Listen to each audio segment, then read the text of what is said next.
Welcome to the Neonatal Priority Setting Partnership. My name's Katie and I'm a Neonatal Registrar working in South London. I'm here today to kind of talk through how you would go about structuring a research question in the PICO format. That stands for population, intervention, comparison and outcome.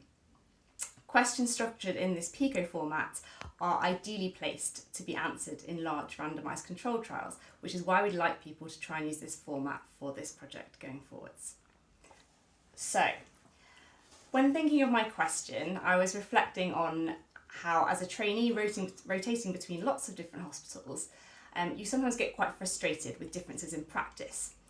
So I wanted to try and define a PICO question looking at the use of omeprazole, otherwise known as a PPI, medication in preterm babies with reflux.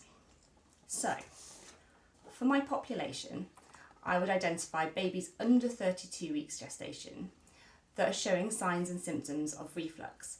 And I would define reflux as babies that have either desaturations or vomit that were related to their feeds. The intervention that I would choose would be the use of omeprazole, or commonly known as this PPI medication, and I would suggest that it would be used at the starting dose that's outlined in the BNFC, which is 700 micrograms per kilo. The comparison that I would use for this would be babies of the same gestation with reflux that were not treated with omeprazole or any other medical treatments. So I would not include in this comparison group any babies that were given Gaviscon or thickened milk, but just babies that were not given any medical treatment for their reflux.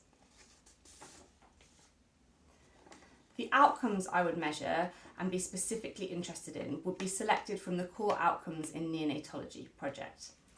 My outcomes would be survival, bronchopulmonary dysplasia, necrotizing enterocolitis, and also episodes of sepsis for these babies. Thanks for listening, and I hope that was a helpful example of how to structure a question in the PICO format. We really want to encourage as many people as possible to submit as many questions as possible to really try and identify those research priorities most significant to the neonatal community.